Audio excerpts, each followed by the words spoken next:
As has become almost customary for the series at this point, Dragon Age: The Veilguard has turned out to be quite a divisive experience, with just as many people bouncing off of it as there are those who have fallen in love with it.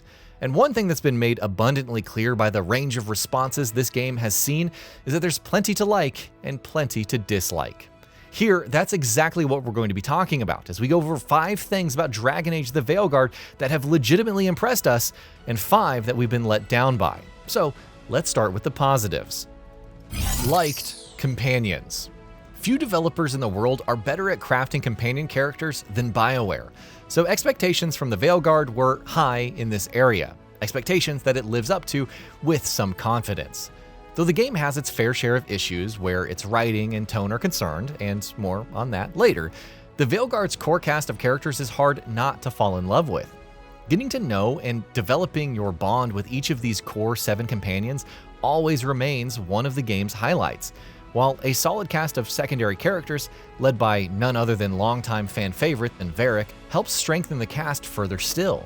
Dragon Age games have always boasted incredible characters, and thankfully the Veilguard does not buck that trend. Viago deriva, 5th Talon.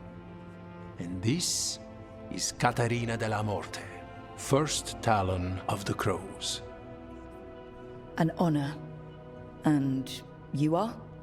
Ilario della Morte, her grandson. Level design. When BioWare confirmed prior to its launch that the Veilguard would be a linear mission-based game rather than an open world, many breathed a sigh of relief, not just because of the many issues Dragon Age Inquisition had due to its bloated open-world structure. Having now played the game, we can confidently say that that pivot was very much the right decision.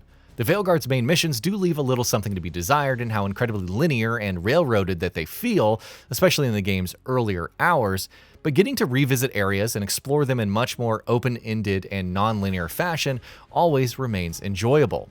Unlocking shortcuts, finding looping paths, and using different companions' abilities to find hidden areas and rewards, none of that stuff reinvents the wheel, of course, but it does remain engaging nonetheless. Lore and past connections. Dragon Age lore has never failed to impress, and the Veilguard doesn't disappoint in this area either.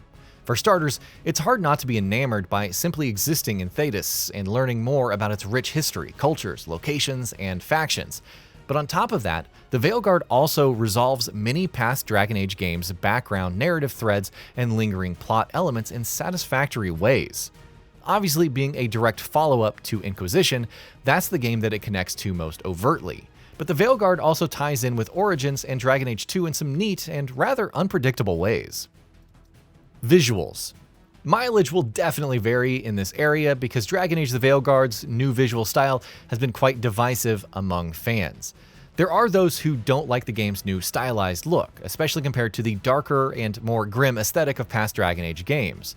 But though we do see where those arguments are coming from, for our money, this is a great looking game. The Veilguard boasts some of the most visually striking environmental design we've ever seen from BioWare, and a stunning level of attention to detail. On top of all of that, the game is also incredibly well optimized, running like a dream on all platforms that it's available on.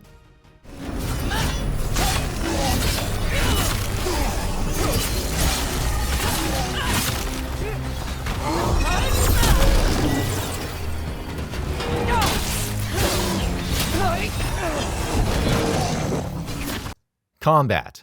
Similar to its graphics, the Veilguard's combat isn't necessarily an unequivocal victory, because there are many who don't like its hack-and-slash action approach. Again, we can see where those criticisms are coming from, and even agree with some, as we'll discuss in a bit. But by and large, we like the Veilguard's combat. It feels fun, fast, impactful, and immediate.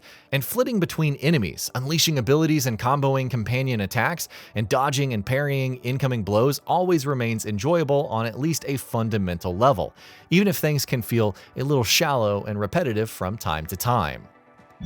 Don't like. Writing. This is probably one of Dragon Age: The Veilguard's most egregious issues. We're not going to rewrite history here and say BioWare games have always had flawless writing, because clunky dialogue and exposition have always been a thing in BioWare games for pretty much as long as they've been around. But even so, the Veilguard feels like a definite step back. By and large, the game just feels like it's been heavily defanged, and though the game does keep insisting that it's telling a high-stakes story, very rarely does it actually feel that way. On top of that, you also have the overly quippy dialogue and banter. Again, that has always been a thing in BioWare games, but with the Veilguard's writing not being up to scratch in other areas, the issues with its overly quippy dialogue end up standing out that much more as well. Lighter tone. One of Dragon Age the Veilguard's most controversial shifts has been its tone. Dragon Age as a franchise has always been heavily reliant on dark fantasy elements, and from Origins to 2 to Inquisition, the series' aesthetic has always been an incredibly gritty and mature one. The same is not true in this case, however. Sure, the Veilguard does have mature, dark fantasy elements, but all of that has definitely taken a back seat, with the overall tone of the experience being much lighter than in previous entries. Combined with how toothless the writing can feel so often, that definitely comes across as a major issue.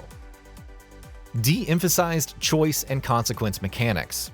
You always expect a BioWare game to excel with its choice and consequence mechanics, even if this is an area where the studio has struggled in prominent ways from time to time.